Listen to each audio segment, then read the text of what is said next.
It's Sunday. It's Sunday. It's Sunday. It's Sunday. We made it. I'm going to share with you a really important recipe that I think you may need my help doing. It's quite tricky. Here we go. First, amazing bit of bread. Second, be careful. This is a really sharp knife. Come on, baby. Chop in half. Pause. Now that was probably the most strenuous part of the recipe. Next, you're going to pick up your bread. And then you're going to, ever so delicately, plop both pieces in there and just push really hard. That bit is probably going to be the hardest bit after the chopping. Just make sure that's all the way down. The next part is equally slightly tricky because when making browned bread in the toaster, you tend to be quite impatient and you keep on pressing cancel, hoping that it's going to pop back up, but it's not going to be ready and you need to wait for it to be ready. So you kind of just have to wait, really. Or make yourself another Bucks Fizz, which is what I'm going to do. So whilst we're going to wait for our browned bread in the toaster, some other people call it toast, but it's always best to be extra fancy in these scenarios. You're just going to do, I'd say, 1 inch of orange juice. Is that 1 inch? And then you're just going to plop that in there. And we're good to go. More waiting. It's great. Check on my toast.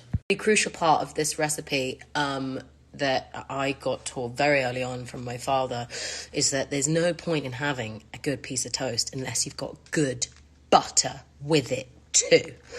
So today I've just got some lightly salted butter. I like it preferably a bit cold so that when it goes on the toast it melts, but it's also still a bit cold. Lots of layers in this. So my toast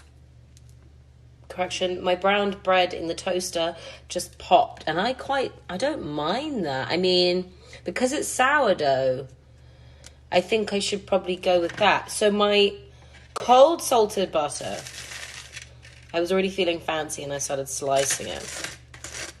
I'm just gonna literally lather it on everywhere. I'm a big butter fan. If you're not, then close your eyes because it's going to get way worse. Just smother that all over it. Come here, butter. I used to actually make it so that it was dripping. That's how much butter there would be on it. Gotta love the butter. Okay. Am I going to use the whole chunk? Maybe. We don't know. We'll see how buttery it is. So, because I'm a Brit, I'm obviously going to use some Marmite. Now, people have the wrong idea with Marmite. Marmite, I personally don't think, it's not like a thick Nutella spread. It's a seasoning, essentially. So you're just going to basically do like a spider's web. That's how I was taught when I was younger. All over the piece. So it's not too overwhelming. Obviously, if you like loads of Marmite, then go crazy, kids. But for the newbies, just a slight smush. Funny thing is that I already ate the other piece. Well, I didn't. There's probably 1 bite left, but it doesn't look great to put on my final, dish look. So this is my browned bread in the toaster with just some butter and some Marmite, and paired with lovely Bucks Fizz. Happy Sunday, everyone. Cheers. Go make some toast. And I'll see you tomorrow for a cooking video, an actual one.